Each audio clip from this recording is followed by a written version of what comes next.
Hi friends, welcome to my channel. ముందుగా కావాల్సిన పదార్థాలు: బోటి, పసుపు, అల్లం, ఉప్పు, కారం, నూనె, ధనియాలు, గోల్ గరం మసాలా, బిర్యానీ ఆకు, ఉల్లిపాయలు, పచ్చిమిర్చి, పెరుగు, రైస్. ముందుగా రైస్ కడుక్కొని నానబెట్టుకోవాలి. ముందుగా బాండి పెట్టుకొని ధనియాలు, యాలకులు, లవంగాలు, చెక్క, సాజీరా, బిర్యానీ ఆకు అన్నీ కలిపి వేయించుకొని గరం మసాలా ప్రిపేర్ చేసుకోవాలి. చల్లారిన తర్వాత మిక్సీ పట్టుకోవాలి. ముందుగా బాండి పెట్టుకొని హీట్ అయిన తర్వాత ఆయిల్ వేసుకోవాలి.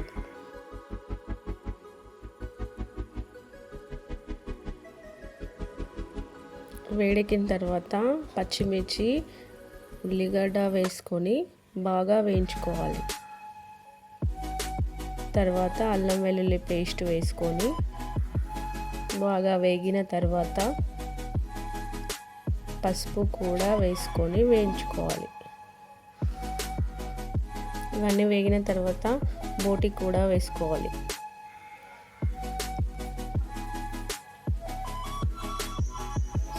ఒకసారి కలుపుకొని ఉప్పు కూడా వేసుకొని బాగా కలుపుకొని మూత పెట్టుకోవాలి.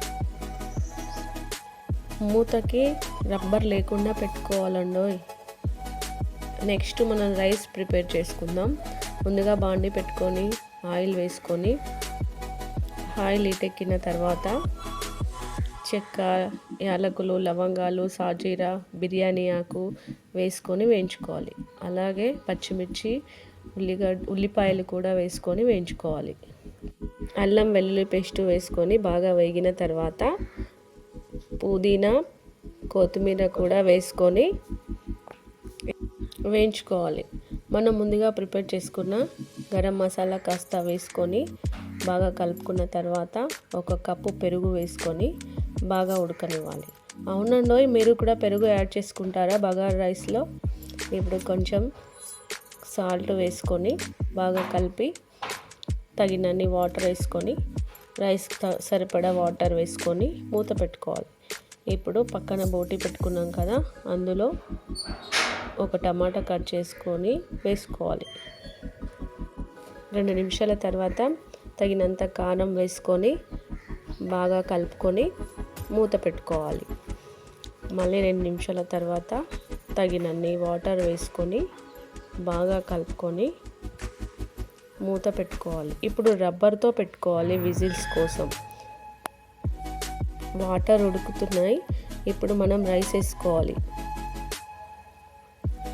రైస్ వేసుకొని, అవును, మీరు పెరుగు బగారా రైస్ ఎప్పుడైనా ట్రై చేశారా? ట్రై చేస్తే కామెంట్ చేయండి. ఇప్పుడు మన కుక్కర్ విజిల్స్ స్టార్ట్ అయ్యాయి. 4 విజిల్స్ వచ్చేదాకా ఉంచుకోవాలి. చూడండి మన రైస్ ఎంత బాగా అవుతుందో. మనం పెరుగు, గరం మసాలా వేసాం కదా, మంచి ఫ్లేవర్ వస్తుంది. మీరు కూడా ఎప్పుడైనా ట్రై చేయండి. మూత పెట్టుకొని రైస్ సిమ్లో పెట్టుకోవాలి. ఇప్పుడు మనం మక్క గారెలు ప్రిపేర్ చేసుకుందాం. ఇవి ఎంతమందికి ఇష్టమో కామెంట్ చేయండి. లేతవి మక్క గింజలు, అందులో వెల్లిపాయలు, తగినంత ఉప్పు వేసుకొని మిక్సీ పట్టుకొని పక్కన పెట్టుకోవాలి. ఆల్మోస్ట్ రైస్ అయిపోయింది. ఇంకా గ్యాస్ ఆఫ్ చేసుకోవడమే. చూడండి మన రైస్లో పెరుగు, గరం మసాలా యాడ్ చేసుకోవడం వల్ల మంచి ఫ్లేవర్ వస్తుంది. ఓకే, గ్యాస్ ఆఫ్ చేసేసుకుందాం. 4 విజిల్స్ తర్వాత మన కర్రీ ఇలా అయింది. చూడండి, ఆయిల్ అంతా పైకి వచ్చింది, బాగా ఉడికింది. ఇప్పుడు మనం ఫైనల్గా గరం మసాలా వేసుకుందాం. కొంచెం కొత్తిమీర తీసుకొని ఒక్కసారి వాటర్లో కడిగేసి కట్ చేసుకొని కర్రీ పైన వేస్తుంటే ఎప్పుడెప్పుడు తినేయాలనిపిస్తుంది కదా. నాకైతే అలానే అనిపిస్తుంది. ఓకే, మన బోటి కర్రీ అయిపోయింది. చూడండి ఎంత బాగా అయిందో. ఇప్పుడు గ్యాస్ ఆఫ్ చేసుకుందాం. ఇప్పుడు మనం మిక్సీ పట్టుకున్న మక్క గారెల పేస్ట్లో కరివేపాకు, జీలకర్ర, కొత్తిమీర వేసుకొని బాగా కలుపుకొని పక్కన పెట్టుకోవాలి. బాండీ పెట్టుకొని ఆయిల్ వేసుకొని హీట్ ఎక్కిన తర్వాత ఒక్కొక్కటి గారెల్లాగా వేసుకుంటూ ఉంటే ఆ స్మెల్ చూస్తూ ఉంటే ఎప్పుడు తినేయాలనిపిస్తుంది. నాకైతే మక్క గారెలు అంటే చాలా ఇష్టం. ఇవి వరంగల్లో అయితే చాలా చేసుకుంటారు, కానీ మేము ఉండేది నాగర్ కర్నూల్లో. ఇక్కడైతే ఎవరు చేసుకోరు. అసలు ఇవి తినను కూడా తినరు. ఇవి ఎక్కువ తినకూడదు అంటారు, కానీ మనం తినేస్తాం మీరు, ఎందుకంటే వరంగల్లో బాగా చేసుకుంటారు. మనం ఎంతైనా వరంగల్ బిడ్డలం కదా. ఓకే, మన వేడి వేడి మక్క గారెలు రెడీ. వేడి వేడి మక్క గారెలు, బగారా రైస్, బోటి కర్రీ ఎంత బాగున్నాయి కదా.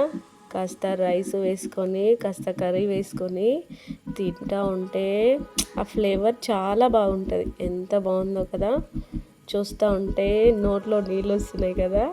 అవును, మీరు కూడా ట్రై చేయండి, లైక్ చేయండి, షేర్ చేయండి, కామెంట్ కంపల్సరీ చేయండి, నా ఛానల్ని సబ్స్క్రైబ్ చేసుకోండి.